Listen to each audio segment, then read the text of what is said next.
जय हिंद दोस्तों, स्वागत है आपका ओनली सीएससी के यूट्यूब चैनल में। आशा करता हूं आप सभी लोग स्वस्थ होंगे और अपनी तैयारी पर बहुत शानदार तरीके से जुटे होंगे। जैसे कि आप जानते हैं, हमारी जो लाइव क्लास चल रही थी सीसेट की, अभी 2 दिन से मैंने लिया नहीं हूं, लेकिन उसका रिकॉर्डेड वीडियो आपको डेली मिल रहा है।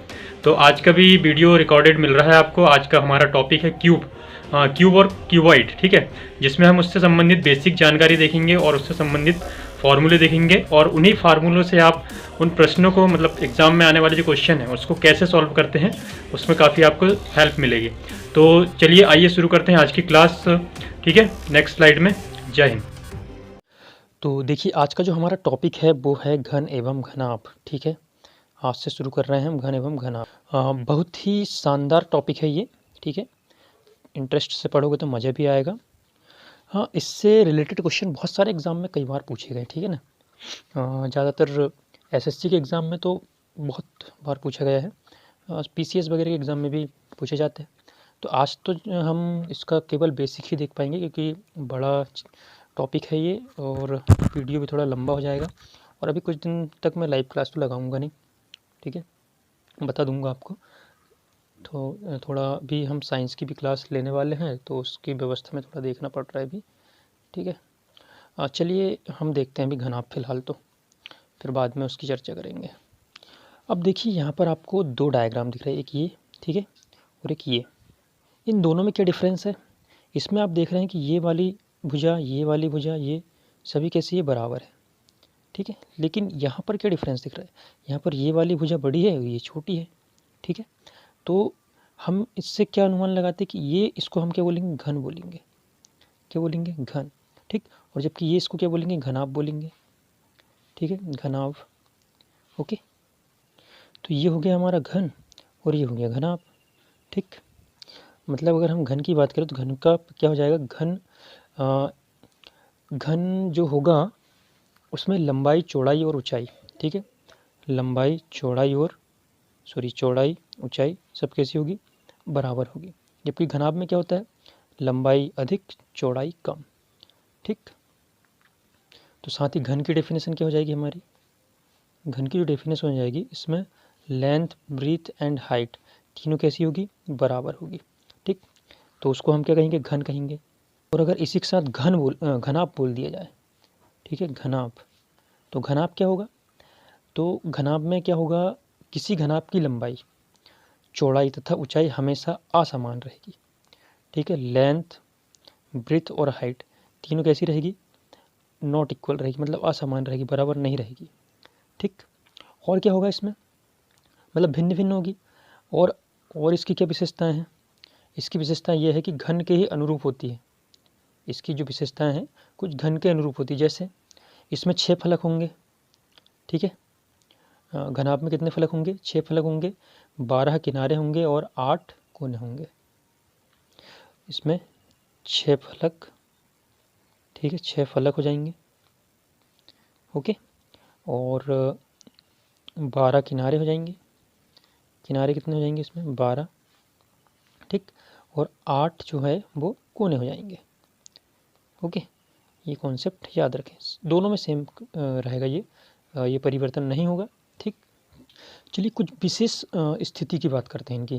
जैसे अगर हम घन हो या घनाभ हो, ठीक है, घन हो या घनाभ, दोनों को अगर हम काटें, ठीक है, कुछ भागों में अगर इसको काटें तब क्या होता है। तो देखिए, जब हम इसको कुछ भागों में काटेंगे, मान लो कि हम इसको n पार्ट में काट रहे हैं, ठीक है, n पार्ट में इसको हम काट रहे हैं। जैसे हम अगर इसको यहाँ से काटे पूरा, मतलब अगर 4 भाग में काटेंगे ऐसा, ठीक, अगर 4 भाग में ऐसा हम इसको अगर बीच में से काट दें, तो हमें जो शीर्ष पॉइंट है इसके, ठीक,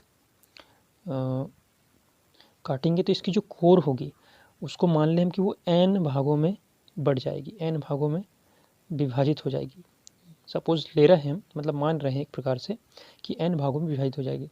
तो विभाजन के बाद जो कुल छोटे घन प्राप्त होंगे हमको, मतलब ये वाले जो भाग है, एक ये वाला भाग हो गया, ये हो गया है ना, ये वाले भाग जो है इनकी संख्या कितनी होगी, इनकी संख्या होगी, मतलब टोटल n की संख्या जो होगी n की घात 3 के बराबर, समझे।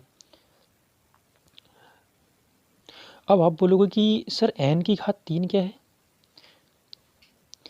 तो n की घात 3 क्या है ये जानने के लिए सबसे पहले हमको ये देखना पड़ेगा कि n क्या है।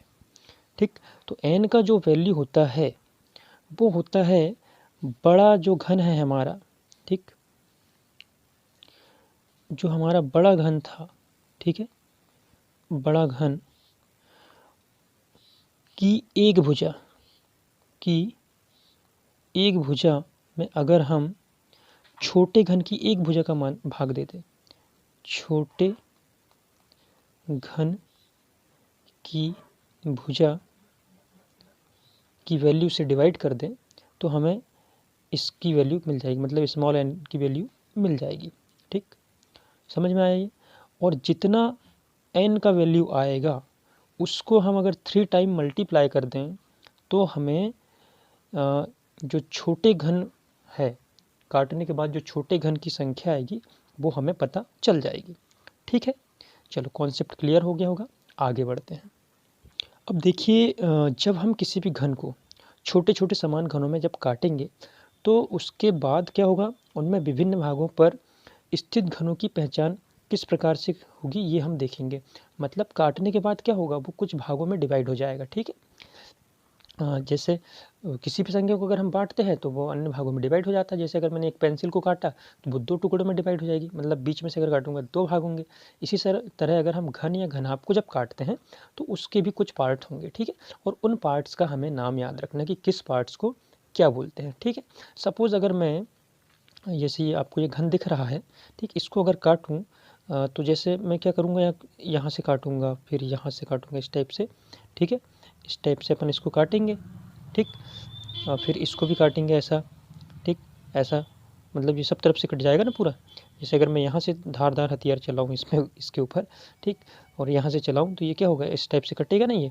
चलिए, तो जब ये कटेगा ना तो इसके कुछ भाग मतलब बढ़ जाएंगे। जैसे देखिए, मैं अगर यहाँ से काट रहा हूँ इसको सीधा, 1 ये हो गया, 2, और इसी तरह 1 2, मतलब कितने पार्ट बट रहे हैं, 1 2 3। फिर इस इधर से अगर काउंट करेंगे ये वाला तो 1 2 3, यहाँ से काउंट करेंगे तो ये 1 2 3, और यहाँ से काउंट करेंगे तो 1 2 3। ठीक, अब ये जरूरी नहीं कि हम इतने ही पार्ट करें, इसके और भी पार्ट हम इसके काट सकते हैं। ठीक है, लेकिन एक समझाने की दृष्टि से मैं आपको बता रहा हूँ कि ये वाला जो भाग कहलाएगा, ये वाला जो भाग कहलाएगा ये, ठीक, इसको बोलेंगे ऊपरी स्तर। क्या बोलेंगे, ऊपरी स्तर। और ये वाला जो भाग होगा, ये वाला, इसको बोलेंगे मध्य स्तर, और इसको बोलेंगे निचला स्तर। ठीक है, निचला स्तर आप इसको बोलोगे। ये हो गया मध्य स्तर, ये वाला, ये हो गया सॉरी, ये निचला स्तर हो गया, और ये मध्य स्तर, और ये ऊपरी स्तर। इस तरह से आपको याद रखना है। तो इसमें जो हम अगर जहाँ पर, यहाँ क्या होगा, और यहाँ पर अगर मैं कुछ संकेत के रूप में अगर बताऊँ आपको, तो ऊपर जो रहेगा क्या आया था, हमारा शीर्ष आया था। ठीक, मतलब ये वाले जो पार्ट रहेंगे ये सब क्या कहलाएंगे, ये शीर्ष कहलाएंगे, जो इधर का टुकड़ा कटेगा। ठीक, मगर इसको मैं अगर नाम दूँ, ये शीर्ष एस से शो कर रहा हूँ। ठीक है, ये इधर का जो भाग भी कट के आएगा, मतलब इस टाइप से कटेगा, तो ये वाला भाग क्या कहलाएगा, शीर्ष कहलाएगा।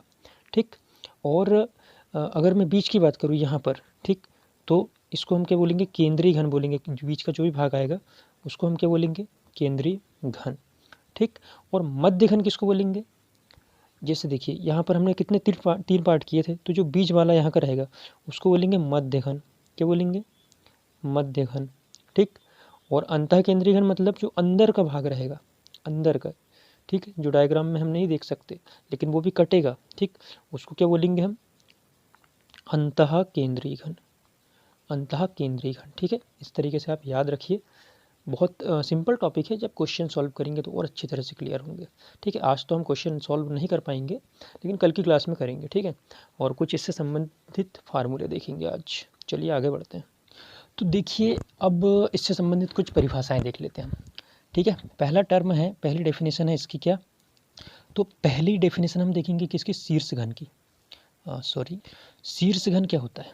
ठीक, शीर्ष घन किसको बोलेंगे हम भाई, तो शीर्ष घन जो होगा, प्रत्येक शीर्ष, मतलब ऐसे घन, शीर्ष घन जो है, ऐसे घन प्रत्येक शीर्ष अर्थात कोने पर स्थित होते हैं।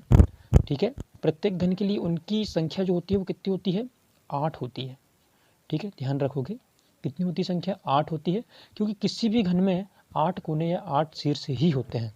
ठीक है, अगर इसको हम काटेंगे भाई, ठीक है, ऐसा अगर काट दें तो इसको अगर काटने पर कितने शीर्ष निकल के आएंगे हमारे पास, 1 2 3 4 5 6 7 8। क्लियर हुआ, मतलब शीर्ष कितने हो जाएंगे, 8 हो जाएंगे। और उन्हीं को क्या बोलेंगे हम, शीर्ष घन भी बोलेंगे, क्योंकि जो अंत से कटेंगे मतलब इधर से कट के आएंगे ये वाले, इनको हम क्या बोलेंगे, शीर्ष घन ही बोलेंगे। ठीक है, चलिए अगला देखते हैं। अगला देखेंगे मध्य घन। ठीक, मध्य घन अब भी जस्ट चर्चा की है हमने। क्या था मध्य घन भाई, मध्य घन ऐसे घन प्रत्येक किनारे के ठीक मध्य में स्थित होते हैं। मध्य घन कहाँ स्थित होते हैं, बीच में स्थित होते हैं। हमने अभी जब पार्ट बनाया था, एक काटा था इसको, तो जो बीच वाला जो पार्ट आया था, जैसे यहाँ पर आया था, ठीक, हमने इसको कितने पार्ट में डिवाइड किया था, 3 पार्ट में, ऐसा किया था हमने अभी, है ना। तो यहाँ पर क्या किया था हमने, यहाँ पर ये वाला जो भाग रहेगा बीच वाला है, ठीक, ये मध्य घन के अंतर्गत आ जाएगा ये वाले। ठीक है, जबकि ये कैसे आ जाएंगे, शीर्ष घन के अंतर्गत आ जाएंगे। ठीक, ये है ना। तो मध्य घन समझ में आया आपको। इसमें क्या होता है, ऐसे घन प्रत्येक किनारे के ठीक मध्य में स्थित होते हैं और एक बड़े घन के विभाजन के बाद n बराबर घनों में विभक्त हो जाते हैं। ठीक है, तो विभाजन के बाद मध्य में घनों की संख्या क्या हो जाती है, इसका फार्मूला ध्यान रखना है आपको, कौन सा, 12 इंटू n माइनस 2।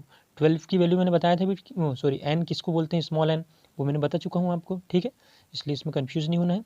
चलिए अगला देखते हैं फिर क्या, केंद्रीय घन की बात करते हैं। ठीक है, कौन सी घन की बात करते हैं, केंद्रीय घन क्या होता है भाई। तो केंद्रीय घन जो है, ऐसे घन प्रत्येक सतह के ठीक केंद्र पर स्थित होते हैं, नाम से स्पष्ट है। ठीक है, ये है, इस टाइप से डिवाइड करें तो ये क्या है, इसका केंद्र है। तो ऐसे घन कहाँ स्थित होते हैं, केंद्र पर स्थित होते हैं।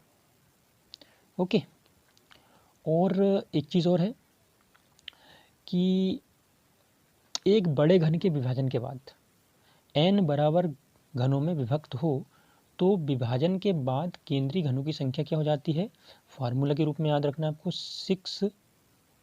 6 into n minus 2 whole square.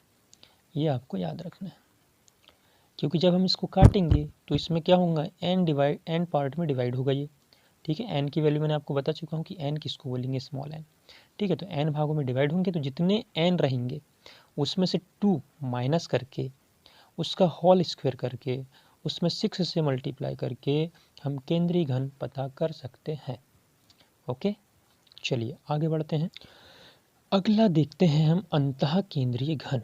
ठीक, अंतः केंद्रीय घन क्या होते हैं। तो अंतः केंद्रीय घन ऐसे घन जो है प्रत्येक सतह के केंद्रीय घन से अंदर की ओर मध्य में स्थित होते हैं। ठीक है, जो केंद्रीय घन मैंने बताया था आपको अभी जस्ट, ठीक है, इस टाइप से डिवाइड करते हैं हम, और यहाँ पर क्या होता है, केंद्रीय घन होता है। तो जो ऊपर रहता है उसको तो केंद्रीय घन बोलेंगे, लेकिन अंतर जो एक और घन रहेगा आपका इस टाइप से, ठीक है, छोटा सा एक घन निकलेगा काटने के बाद, ठीक है, आप समझ सकते हो, तो वो कहलाएगा कौन सा घन, अंतः केंद्रीय घन। कौन सा घन कहलाएगा, अंतः केंद्रीय घन कहलाएगा। ठीक, ऐसे घन जो है प्रत्येक सतह के केंद्रीय घन से अंदर की ओर मध्य में स्थित होते हैं और इसको हम बाहर से नहीं देख सकते। ठीक, अगर एक बड़े घन के विभाजन के बाद, इसका विभाजन करने के बाद अगर जो कटे हुए छोटे छोटे पार्ट्स आएंगे, अगर उनकी संख्या स्मॉल n के रूप में आई है, तो जो अंतः केंद्रीय घन होंगे उनकी संख्या क्या होगी, तो उनकी संख्या होगी n माइनस 2 का होल स्क्वायर। ठीक है, इस तरह से आपको याद रखना है ये फार्मूले जो मैंने बताया आपको। ठीक, अब देखिए, चलिए फटाफट रिवाइज कर लेते हैं। हमने क्या क्या फार्मूला देखा था अभी, हमने सबसे पहले देखा था घन की प्रत्येक कोर। ठीक है, घन की प्रत्येक कोर की जो संख्या होगी वो क्या होगी, n होगी। ठीक है, n, और n की वैल्यू क्या होगी, n की वैल्यू होती है बड़े घन की भुजा, बड़े घन की भुजा बटे क्या हो जाएगा, छोटे घन की भुजा। ठीक है, छोटे घन की भुजा। ओके, ये कौन सा फार्मूला हो गया हमारा, फर्स्ट वाला, नोट कर लो इसको फट से। चलिए अगला क्या है, अगला है हमारा कुल छोटे घन। कुल छोटे घन कितने होंगे। तो कुल छोटे घन कितने होंगे भाई, छोटे घनों की संख्या मैंने बताया था कि n की जो वैल्यू आएगी उसको 3 टाइम मल्टीप्लाई कर दो तो छोटे घनों की संख्या निकल जाएगी। और शीर्ष घनों की संख्या कितनी होगी, शीर्ष घनों की संख्या मैंने बताया था आपको, शीर्ष घनों की संख्या में से कितनी होगी 8 होगी। ठीक, मध्य घनों की संख्या का बताया था मैंने, मध्य घनों की संख्या कितनी हो जाएगी 12 इंटू n माइनस 2। ठीक, 12 इंटू n माइनस 2 ये हो जाएगी मध्य घनों की संख्या। ठीक, और एक चीज़ और, हाँ, केंद्रीय घनों की संख्या, केंद्रीय घनों की संख्या क्या हो जाएगी, केंद्रीय घनों की संख्या हो जाएगी 6 इंटू n माइनस 2 का होल स्क्वायर। ये सारे फार्मूले नोट कर लो, ठीक है, और याद रखना है इनको सभी को, सारे फार्मूले बहुत इंपॉर्टेंट है। कल जब हम सवाल करेंगे आपको बहुत मतलब ज़रूरत पड़ेगी इन फार्मूले की। अच्छा, एक चीज़ और भूल गया मैं, हाँ, एक चीज़ और क्या है, अंतः केंद्रीय, कौन सा, अंतः केंद्रीय घन। ठीक है, इनकी संख्या क्या होगी, तो इनकी संख्या का फार्मूला है n minus 2 whole cube. Okay, ये फार्मूला आप याद रखिए। और कल हम देखेंगे रंगों के आधार पर घनों का निर्धारण। ठीक है, रंगों के आधार पर देखेंगे, तो कल का वीडियो ज़रूर देखिए। आज का कैसा लगा वीडियो देखने के बाद, क्योंकि बेसिक चीज़ें पढ़े हमने, सवाल कल करेंगे, क्योंकि अगर मैं सवाल भी इसी में बताता तो बहुत लंबा वीडियो हो जाता हमारा। ठीक, तो रंगों के आधार पर निर्धारण घनों का कल देखेंगे और कल सवाल भी करेंगे। तो कल का वीडियो के लिए आप वेट कीजिए, लेकिन आज का पहले अच्छे से पढ़ लीजिए। ठीक है, ठीक है दोस्तों, जय हिंद, वंदे मातरम।